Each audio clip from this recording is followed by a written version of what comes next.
የእሴት ሰንሰለትን መልሶ ማዋቀር ነው። ቫልዩ ቼን የሚባለው የእሴት ሰንሰለት በብዙ ጉዳዮች ተይዟል። አንደኛው አንሰርቴኒቲ ነው።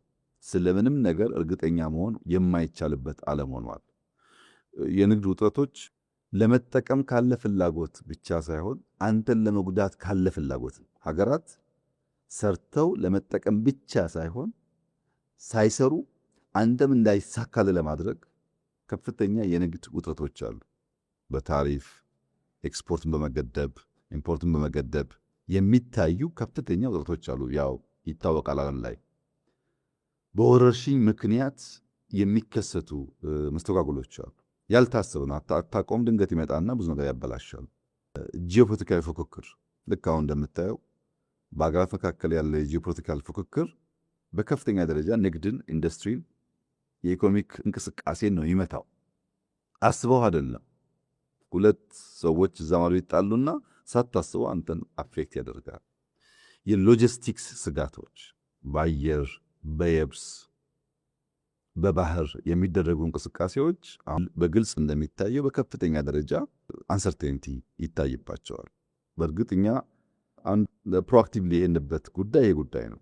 ከሁለት ሶስት ዓመት በፊት ለሀያላን መንግስታት የባህር ላይ እንቅስቃሴ አደጋ ሊገጥመው ይችላል፣ እዚህ ውስጥ ሚና አልባ ሆነን ከቆየን 130 ሚሊዮን ህዝብ አደጋ ውስጥ ይወድቃል የሚል አቋም እናነሳ ነበር። በወቅቱ ምንም ነገር ስላልነበረ ብዛም ተቀባይነት አልነበረው።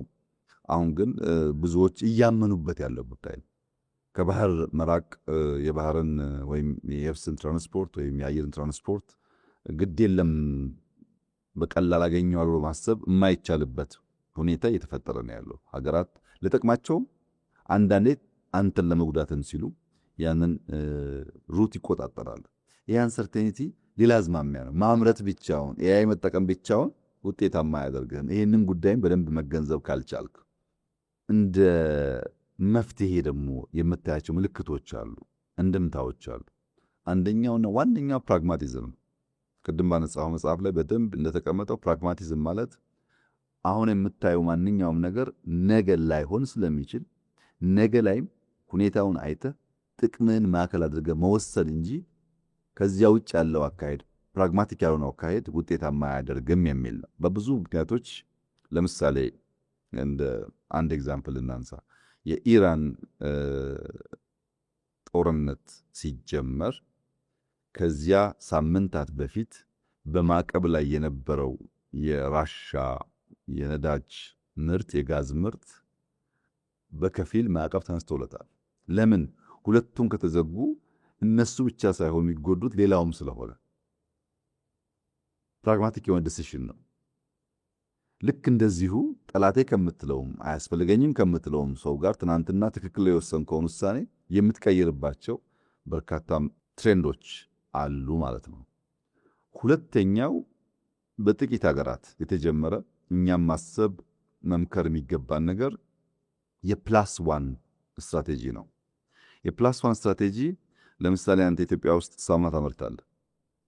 ኢትዮጵያ ውስጥ ሳሙና እያመረትክ ቅድም ባልኩ አንሰርቴኒቲ የአንተ ሳሙና ፋብሪካ ከገበያ ውጭ ሊሆን ይችላል።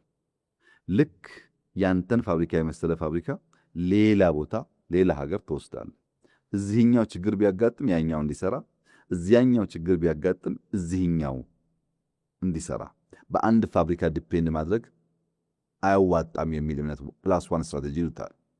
ይሄን ደግሞ አቅርቦት ለመቆጣጠር አቅርቦት ለማቀራረብ ገበያን ለማቀራረብ የሚጠቅም ነው ብሎ ነው የሚያስቡት። ሲገልጹት ኒር ሾሪንግ እና ፍሬንድ ሾሪንግ ይሉታል።